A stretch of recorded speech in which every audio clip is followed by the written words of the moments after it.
tapi lewat Al-Quran dan Sunnah beliau kita pun paham karena pertolongan dan kasih sayang Allah kepada kita. Jamaah sekalian, kita masih meneruskan tentang watawassaw bil haq, yaitu tentang dakwah Rasulullah. Dakwah Rasulullah itu terbagi dua, ya. Ketika di Mekah itu dalam keadaan sepi-sepi, tidak ramai seperti di Madinah. Bahkan awal-awal datang risalah dari Allah itu hanya istrinya menerima dulu. Setelah itu kawan akrabnya, kawan mukhalifnya, yaitu Abu Bakar As-Siddiq radhiyallahu. Kemudian anak kecil misanan beliau yaitu Ali bin Abi Thalib. Lalu tetangga kawan akrabnya juga yaitu Utsman bin Affan. Dan begitu selanjutnya sampai risalah itu kita terima di masjid ini, itu karena hidayah Tuhan. Dan insya Allah kita sering menerima tentang nikmat Allah itu. Nikmat Allah itu meskipun tidak mampu kita hitung, tapi harus kita kelompokkan biar kita mudah menerima. Yaitu pertama nikmat hidup. Ini mudahnya begitu. Semua makhluk diberi hidup, makhluk hidup, dan bukan kita saja. Binatang, tumbuhan, flora fauna itu pun diberi hidup. Lalu atasnya lagi adalah nikmat merdeka. Yang diberi kemerdekaan hanya kita, termasuk bangsa kita. Kan bulan depan ada istilah 17 Agustus. Untuk yang ketiga, yang tertinggi adalah nikmat iman. Dan nikmat iman ini tidak semua orang diberi, hanya karena kemurahan dan kasih sayang Allah pada orang itu, sehingga orang itu diberi nikmat yang namanya iman. Nah, kita sekarang sudah disapa iman karena merasa ya enak-enak, mestinya enak-enak ini gomah ya. Tapi karena kita terpanggil oleh iman itu, sehingga datang ke sini untuk mengikuti kajian Islam sampai jamaah subuh, maka itu menandakan bahwa kita itu sudah disapa iman. Tinggal kewajiban bersama ngeramut iman itu bagaimana, ditata yang rapi, ditata yang baik, lurus dan kuat, nah, sampai nanti kita dipanggil oleh Allah Subhanahu wa Ta'ala. Suatu saat kita hilang dari peredaran seperti ini dan tidak akan ketemu kembali, kecuali nanti kalau sama-sama di surga. Ya, amin ya rabbal alamin. Bisa ketemu. Ya, inna sabal jannatil yawma fi suhunin faqir. Wa azwajuhum fi dhilalin alal araiqi. Jadi bagaimana itu sandang kursi yang sudah disiapkan oleh Allah. Seperti sekarang kita bersandar itu, tapi gratis itu. Nanti dari Allah itu karena amal kita. Uristumuha bima kuntum ta'malun. Jamaah sekalian, kita lanjutkan. Jadi setelah diterima ayat yang pertama Iqra bismi rabbikal ladzi khalaq. Karena itu kita harus pandai membaca ya, minimal diri kita. Dan awal-awal pengajian kita di waktu subuh ini sudah kami sampaikan ayat Allah kan 3, terutama yang ada di tubuh ini. Jadi wa fil ardi ayatul lil muqinin, di jagat raya ini ada ayat-ayat Allah. Wa fi anfusikum, dan di tubuhmu kamu sendiri juga ada ayat Allah. Jadi tubuh kita itu ada ayat, terutama jantung. Jalan itu segini terus. Ini berai masalah ini. Maaf ini, ya percobaan ini. Nah, jadi terus jalan ini sampai nanti. Terus jalan berapa puluh tahun bakal ya Allah berikan. Karena itu wafi anfusikum, di dalam tubuhmu itu ada ayat Allah. Afala tubsirun, Mengapa kamu tidak melihatnya? Subhanallah. Kita ditawari ayat ini. Surat apa kira-kira? Di surat Quran ini ya. Andariannya dicari salah ayat. 19-20 di situ ada ayat ini. Jadi saya ulangi ada 3 ayat ini. Wa fil ardi ayatul lil mu'minin. Wa fi anfusikum afala tubsirun. Mengapa kamu tidak melihatnya? Toh itu jelas. Lalu dalam Al-Quran itu sendiri itu juga ayat. Jadi 3 ayat. Bukan ayat Al-Quran, ayat Allah. Kalau kita tanya ayat Allah berapa? Jangan dijawab ayat Quran itu begitu. Jadi ayat Allah bukan ayat Quran. Yang ketiga ayat Al-Quran yang jumlahnya sekian ribu. Jamaah sekalian, yang pertama Iqra, yang kedua berselang beberapa saat ya surat itu, surat Qalam, Nun wal qalami wa ma yasturun. Kita bagi yang masih muda-muda atau yang ada kesempatan silakan dicatat. Catat ini bisa lebih jauh. Kalau ada lupa kita lihat. Begini. Setelah itu yang ketiga adalah surat Muzammil. Isinya juga urutannya Iqra. Kita suruh baca tadi. Lalu Nun wal qalami wa ma yasturun. Qalam itu yang menulis. Kira di masa Nabi kalau ada orang-orang ditawan tidak disiksa sebagaimana tawanan itu, justru suruh mengajari orang-orang yang tidak bisa baca dan menulis. Kalau sudah ada yang pintar membaca dan menulis dari tawanan perang itu, dilepas itu. Indah sekali Islam, tidak disiksa. Sekarang mengajari nih orang-orang Islam yang belum bisa membaca dan menulis. Cuma intinya pada ayat 4 akhlak. Karena itu risalah Nabi yang kedua adalah kita harus memiliki akhlakul karimah yang bagus. Ucapannya, perbuatannya dengan tetangga sampai diukur iman dan sebagainya kan itu. Yang ketiga Muzammil. Muzammil itu adalah sholat malam dan tertib Al-Quran. Ini bagi Rasul, kita yang mengikuti, yang paham saja kita ikuti. Di sana surat Muzammil kan kita diperintahkan, tapi Rasulullah itu intinya qumil laila, berdiri kamu di malam. Awingus awazid, tambah atau kurangi tergantung. Jadi Rasulullah bagi Nabi adalah wajib. Dan waratilil Quran antara tiga. Kalau baca Quran pelan-pelan, jangan keburu-buru. Yang keempat adalah Muddatsir. Surat Al-Muddatsir itu adalah berselimut. Yang kedua, jadi selimut pertama Muzammil, selimut yang kedua Muddatsir.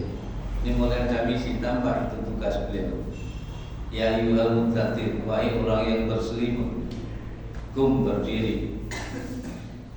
Di sini bukan qumil laila sebagai nama Muzammil, tapi kum fa'andir, beri peringatan umatmu, diberikan peringatan biar tidak lupa, biar tidak keliru dalam hidupnya. Kum berdiri, jangan malas dalam kehidupan. Misimu adalah seorang Rasul. Fa'andir, berikan peringatan biar tidak lupa. Nah, setelah fa'andir warabbaka fakabbir, Tuhanmu agungkan. Sebab selain Allah kecil, tidak ada artinya di sisi kamu. Allahu Akbar, Allahu Akbar. Ya, jadi setelah itu, setelah qum fa'andir warabbaka fakabbir, wa thiyabaka fatahhir, bersihkan pakaian kamu. Kita menghadap Allah harus suci. Thiyabaka itu pakaian. Tapi pakaian kita jangan hanya lahirnya saja, tapi pakaian batin lebih jauh. Pakaian lahir ya juga yang kita pakai untuk menutup aurat kita dan untuk inna sholati dan selanjutnya. Tapi lebih penting di situ adalah watiyah berkomentar adalah niat kita.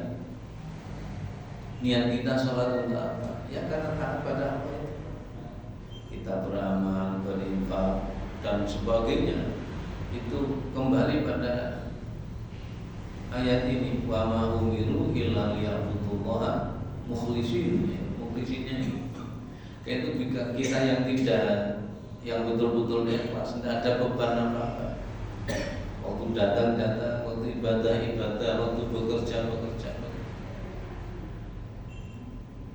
Warujza fajur, yang kotor-kotor hindari, yang najis jauh. Sampai di sana ya ayat itu keempat. Wathiyabaka fatahhir, warujza fajur, yang terlarang, yang najis, yang kotor hijrailah, jauhilah. Wala tamnun taksir, kalau kamu memberi jangan ada harapan balasan lebih banyak. Ini biasanya ibu-ibu ya, kalau wewe itu kan iya kalau cirian saya itu ngenteni sangu. Jadi terus namanya bude. Nah, sebelum berangkat kan biasanya ibu itu kan memperlihatkan yang dikirim orang dulu. Kalau sekarang saya sudah paham semua. Karena ayat itu tetap jalan. Suatu saat ada problem-problem seperti itu. Walatan nuntas takdir yang ke-6. Jadi kamu kalau memberikan sesuatu jangan ada harapan yang lebih baik. Malam seekor kalau biar malam-malaman itu orang ya malam-malaman kirim apa dodo mentok sama buku gending kirim. Ini loh Pak, masih tak kirimi dodo mentok kalau buku gending. Ngomong gending barang gak ngerti ya, tapi bahasa Jawa. Setelah malam sama eling-eling kono tuwe dikirimi ceker-ceker karo suwi oleh jalan dan wis gak dulur-duluran. Biyen itu tak kirimi. Padahal kita kalau sudah nyoh untuk memperoleh ketenangan, nyohnya harus banyak. Irhamu man fil ardi kemarin keterangan saya. Kasihanlah orang di bumi, kamu akan dikasih orang-orang di langit. Ya dulu ya khairu biyatis sufla. Nilainya cukup tinggi. Yang terakhir adalah setelah wathiyabaka fatahhir wa tujza fajur wa tamun taksir terakhir ya, yaitu agungkan Allah. Jadi semua kita agung, kita kecilkan. Jadi walirabbika fasbir, maksud saya hanya kepada Tuhanmu saja kamu bertingkat berlaku sabar. Saya ulang ya, kum fa'anggil ya, wa rabbaka fakabbir wa thiyabaka fatahhir wa rujza fahjur wa la tamun tasbir wa li rabbika fasbir. Kita sudah masuk ranah itu sebenarnya. Kita kalau sudah mampu, ini sudah nilainya di atas rata-rata, di atas 70, 75, bisa 80. Saya ulang ya, ada 7 poin itu. Kum, berdiri, jangan malas. Misimu apa? Wa ma khalaqtul jinna wal insa illa liya'budun. Ini kalau kita, kalau Nabi ya berdakwah. Setelah kum, fa'andir, berikan peringatan umatmu yang lalai, yang lupa. Walirabbika fa'andir wa rabbaka fakabbir, agungkan Tuhanmu. Wa thiyabaka fatahhir, pakaian kamu harus bersih, bab niat kamu harus baik. Ikhlas karena Allah, nanti akan ada tumburan-tumburan. Ternyata dinamakan tahun hijrah akan ada tumburan-tumburan itu. Nah, di sini awal berangkatnya. Warujza fahjur, yang terlarang hindari. Wala tamnun taksir, dan kalau kamu memberi jangan ada harapan kecuali dari Allah. Walirabbika fasbir, dan hanya untuk Tuhan kamu bersifat sabar. 7 poin. Yang terakhir terutama sabar akan perintah Allah. As-sabru ala ta'ah. Kita taat beragama. Yang wajib dulu diselesaikan. Nanti soal yang mandub, yang sunnah, yang nafilah tergantung masing-masing kita. Jadi agama itu tidak sulit, tidak susah. Ambil yang wajib dulu sampai mampu, jangan sampai ada yang kurang. Maka setelah itu kita yang mandub itu kita tambah sampai sempurna sesuai dengan keadaan kita masing-masing. Jamaah sekalian, yang kedua adalah as-sabru tarkul maksiyah. Ini diberikan contoh oleh Nabi Yusuf itu, oleh Allah. Yang pertama Nabi Ibrahim, yang kedua Nabi Yusuf, yang ketiga adalah ketika kena musibah. As-sabru indal musibah, di saat sakit, di saat payah dalam kehidupan kadang-kadang dicoba berat. Mungkin dari zaman yang sakit, jangan menggerutu, bersyukurlah waktu sakit. Alhamdulillah aku sakit begitu, tapi coba bantar tiba-tiba mau buka di paling ngomong alhamdulillah aku lorong, alhamdulillah sakit. Ya gak disabar ngomong yang rugi saja. Padahal yang gue kadang-kadang tidak wanita tidak orang namanya. Jamaah sekalian, itu memang tiga itu. Sabar akan perintah Allah, sabar meninggalkan larangan Allah, sabar ketika kena musibah. Kena Nabi Ayub. Tapi Nabi kita di atas itu semua. Coba kita lihat surat Ali Imran yang terakhir, yang kadang-kadang kita baca dalam sholat subuh itu. Jadi dalam Ali Imran yang terakhir itu kan, ya ayyuhalladzina amanu sabiru wasabiru warabitu wattaqullaha la'allakum turhamun. Sama kalau kita baca dari Guru Nafsin Da'iqatul Maut terlalu sulit. Kalau jenengan tidak apa-apa bisa suatu saat kita baca mulai Guru Nafsin Da'iqatul Maut sampai selesai itu satu rubel 7 baris atau 6 baris. Kalau oke, tidak ada yang ikhlas semua kita baca. Kita tambah lagi innallaha wa malaikatahu yusholluna sampai habis. Ya kalau lumayan sekiranya terus rukuk sujudnya harus pulang merdeka, kita hidup kayak milik kita dunia. Kenapa? Dalam rukuk sujud kan kita suka sangat bagus. Rukuk bagi yang kita tua juga. Maaf ya, yang tua agak nyindir lagi sama itu. Coba kita bisa Allahu Akbar. Kedua tangan kita pegangkan lutut. Waktu rukuk kan punggung kamu ini kertak begitu. Ini maksudnya apa? Ada rahasianya mengapa kok Allah merintah rukuk? Bukan beban itu. Itu menunjukkan bahwa badanmu sudah ruset seperti itu. Tapi gak diomong-omong niku, kita sendiri yang menyadari mau rukuk kertak, gitu berarti orang yang ahli rukuk, terutama sholat sendiri di rumah agak lama kalau rukuk akan terhindar dari penyakit yang namanya pengapuran.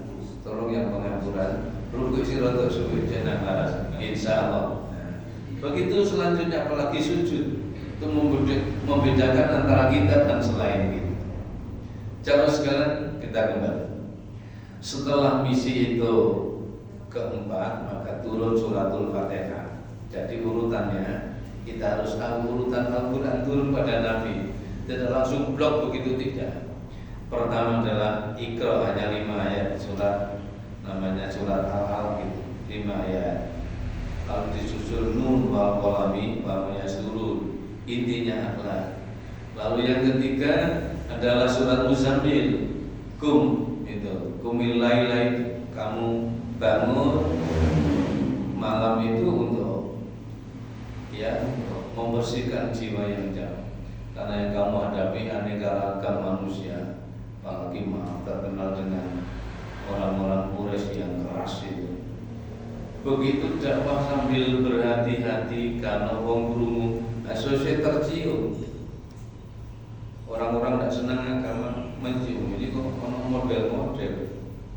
Tuhan kita itu 360 Tuhan di sekitar Ka'bah ini. Patung-patung kan 360 sama dengan jumlah hari ini 360 Tuhan kita. Atau di situ kok ono arek di cara kene mestinya arek Rasulullah dine arek. Ono arek ngajak anyar-anyaran Tuhanannya satu. Biasa Tuhannya 360 Tuhan. Kok saya kalau ngisi itu kadang terlarang itu dengan kalimat La ilaha illallah. La ilaha illallah. Itu ada dua kata. Tapi jangan dibuat goreng-goreng ya cukup biasa dalam hati. Itu kan la ilaha dulu illallah. La ilaha itu dalam artinya tidak ada ilah, tidak ada sesembah, tidak ada yang boleh kita sembah illallah hanya Allah. Geger kan? Hanya kalimat itu dong. There is no God. Tiada Tuhan. Ini Madura. Mana sih Madura? There is no God. Tiada Tuhan. But of Allah, hanya Allah. Kecuali Allah saja. Rame itu muka sampai ditahu Rasulullah itu karena apa ya kalimat itu asalnya. Nah, coba Tuhannya sekian banyak kok situ toh gak dosa. Ini rame. Setelah rame, tapi di Pulau Soro itu tambah kayak nanti. Di Pulau Soro waktu itu namanya Siro gitu. Ditawar begitu malah akhirnya pun orang-orang itu suruh datang ke Abu Thalib. Kalau bahasa Mojokerto, Pak Abu Thalib. Walaupun nanti sampai mati tidak Islam itu Abu Thalib sendiri. Tapi inilah yang memelihara Nabi kita karena kentalnya keluarga. Karena hati-hati keluarga itu. Jadi harus kita wa'ulul akam bainahum. Jadi keluarga harus kita perhatikan, punya ponakan, punya ini harus kita perhatikan. Termasuk meniru ini Abu Thalib ini. Paling ini ponakan sampai kok ngaku gini-gini, menyampaikan risalahnya cara gitu, kenabiannya tiada Tuhan hanya Allah. Kami tidak dosa. Miskin paling suruh berhenti saja. Suruh berhenti saja. Karena kami tak Pulau Soro umat tambah ke. Gampang tak corong tak balangi waktu lah corong ini bagi sekarang. Kok tambah ke? Tak kapiolo tambah ke. Kami siksa sebagian umatnya itu tambah ke. Bis ngene balik kita model yang baru. Ngomong. Suruh berhenti saja menyampaikan kalimat La ilaha illallah itu. Kan belum ada sholat itu waktu itu, belum Isra Mi'raj kan belum, itu hanya tiada Tuhan hanya Allah saja, bertuhan dulu. Nah itu keras kenceng, nah sudah beres. Ini pakai online naik, apa yang diinginkan? Harta separuh muka, nah kayak gitu.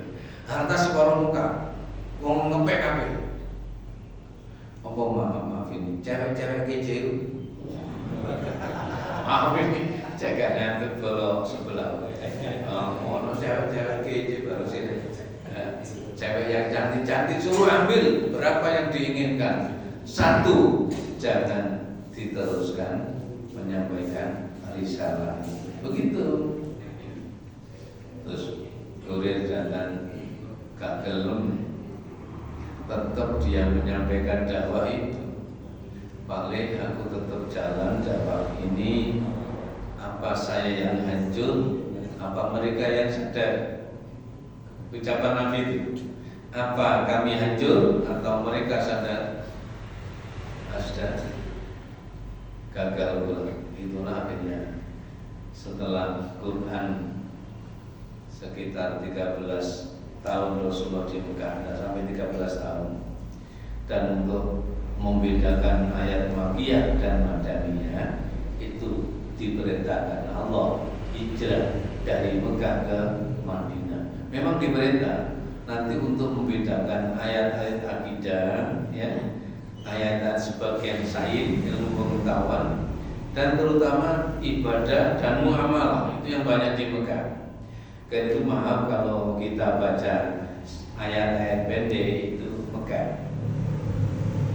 Kalau ayat pendek ya, idza syamsu kuwirat wa idzan nujumun kadarat wa idzal jibalu suyirat wa idzal isyaru mutilat was-samaa'i dzatil buruj wal yaumil maw'ud. Ciri khasnya ayat-ayat Makkiyah sebelum hijrah ayatnya pendek-pendek. Ayatnya pendek-pendek. Ya, itu ciri khasnya. Yang kedua, sastranya tinggi juga, lebih tinggi daripada nanti Madaniyah. Yang ketiga biasanya dimulai ya Yohanes.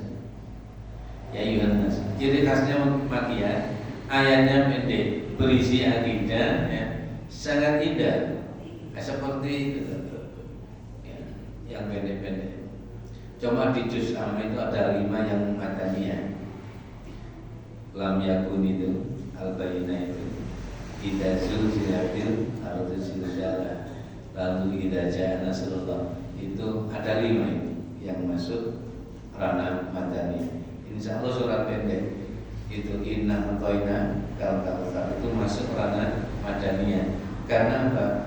Ayat 5 yang dalam surat juz amma itu Rasul sudah hijrah ke Madinah. Untuk yang Madaniyah, jadi kalau kita suratul Baqarah Madaniyatun, berarti itu sudah diturunkan ketika beliau sudah hijrah ke Madinah. Ayatnya panjang-panjang. Nah sekarang kalau andai kata kita ditanya, coba surat apa yang paling panjang? Jawabnya 1, suratul Al-Baqarah. Terus ditanya, ayat apa yang paling panjang? Bukan surat, ayat yang paling panjang di dalam Al-Quran. Ya surat Al-Baqarah mana? Ayat 183. Masalah apa? Hutang, hutang-hutangan. Idza tatayantum bidainin, ya, waktu ila ajalin musamma waktu idza tatayantum bidainin ila ajalin musamma waktu. Kalau kamu hutang piutang, ya, dan pembayarannya, pengembaliannya ditetapkan, jangan lupa dicatat itu perintah Islam. Surat Al-Baqarah ayat yang terpanjang dalam hutang-hutang piutang itu. Dan itu kita diperintahkan oleh Nabi kita hidup sederhana, karena ojo kakean hutang. Iya, akil minat dzunub yahun alaikal maut. Kurangilah dosa agar kamu enteng menghadapi mati. Orang kalau dosanya sedikit nanti malaikat mencabutnya tidak berat, meskipun dia tetap sakit. Pengkeneri di dia bercing-bercing, omongan dicabut, ya tetap sakit. Rasulullah saja sakit, malah suruh berhenti. Israel berhenti dulu. Omongan nasinya, Bongke Rasul panas saja nih. Lo cabut di sana, lo pun peti lo bikin cabut sampai itu karena tidak punya dosa. Dicabutnya ini sambil cara grogi malaikat itu. Terus berhenti dulu, diambilkan dan ya diambilkan air setelah minum. Bahkan di bejana itu kedua belah tangan belum dimasukkan. Saat itulah tangan masuk ini dihabiskan, hilang di sana. Sudah innalillahi wa inna ilaihi. Jadi hampir tidak terasa Rasulullah. Awalnya separuh sakit itu, setelah perut ke atas tidak ada sakit. Kalau orang mukmin kalau mencabutkan dari kakinya dulu, tapi dari sini orang-orang mukmin dan kita nanti ya, amin ya rabbal alamin. Israel mencabut kita dari ubun-ubun sini, mulai meripati mineral, itu Itu yang dingin dulu cuci kaki. Tapi kalau ada orang sakit yang kakinya sudah anyep, jangan diomongin. Bu, terus putih bu, batuk sampai dipanas tapi sikil kok anyep, kita deg-degan itu. Biarkan saja, dihibur saja tetap. Ya dihibur saja. Sembuh kok bu, sampai tidak usah takut ya, sehat-sehat selalu nanti ketemu kita di pengajian-pengajian. Tidak apa-apa sampai sakit itu pokoknya dihibur saja orang sakit itu berpahala. Sampai orang yang tidak pernah nyambangi wong loro itu Allah marah ya, lewat hadis qudsi ya. Mengapa hambaku tidak nyambangi aku? Tapi lewat hadis qudsi redaksi Rasul. Jadi kalau ada orang tidak mau sombang nanggung padahal dia kan apa-apa, itu Allah yang menyatakan mengapa hambaku tidak mau nyambangi aku, begitu maksudnya. Padahal nyambangi ya Pak, saudaranya sakit itu. Dan itu kewajiban kan, ya hakul muslimi ala muslimi situr, termasuk kalau sakit dijenguknya. Jadi nyambangi wong loro itu berpahala tinggi. Mudah-mudahan ya sapa sih gelem loro, tapi wong takdir ya. Nah, itulah cara sekalian. Akil minat dulu, kurangilah dosa. Yahun alaikal maut, agar enteng menghadapi mati. Yang kedua, wa akil minat daini ta'iskurra, dan kurangilah hutang agar hidupmu merdeka. Usah iki diwali sampai lo kan, sampai lo Gus, aku utang gak gopo sampai nakir kok. Ya aku sing utang gak gopo iki lho, sampai nakir kok. Gak gopo lho. Iki jenenge nek cara bahasa di tempat saya itu kering malam semutir nyokot. Nek utang gampang, nyaur alur bulut ini sedih. Jamaah sekalian, itulah contoh bahwa setelah Rasulullah tugas Makkiyah selesai, hijrah ke Madinah. Dan ini masa kayaknya genting sekali waktu itu. Dan orang-orang sudah tidak terima, Rasulullah di Mekah tidak terima. Ya, akhirnya malam hari orang-orang ngikut rumahnya Ali. Kenapa? Rasulullah ingin istirahat di rumah Ali bin Abi Thalib, istirahat malam bersama Abu Bakar itu, bersama Abu Bakar As-Siddiq. Setelah malam itu orang-orang tidak berani masuk, tapi tidak duit wah mau mami kudo, tapi mlebu gak berani. Padahal mau mlebu kabeh yo nuduhi wong tulungan orang alim. Tapi ingat, Rasulullah dimanapun berada selalu dijaga oleh malaikat. Para sahabat Rasulullah ada karena itu mereka senang. Ingat Abu Hurairah kan pengembala kambing, nganggur wis kambingnya ditonton sudah didelesep dengan Rasulullah sampai hafal ribuan hadis. Dia hanya pengembala kambing. Kalau Anas memang masih muda, Maula Rasulullah Anas bin Malik itu sampai hafal 2000 berapa. Nah, yang ketiga adalah istrinya Rasul namanya Aisyah.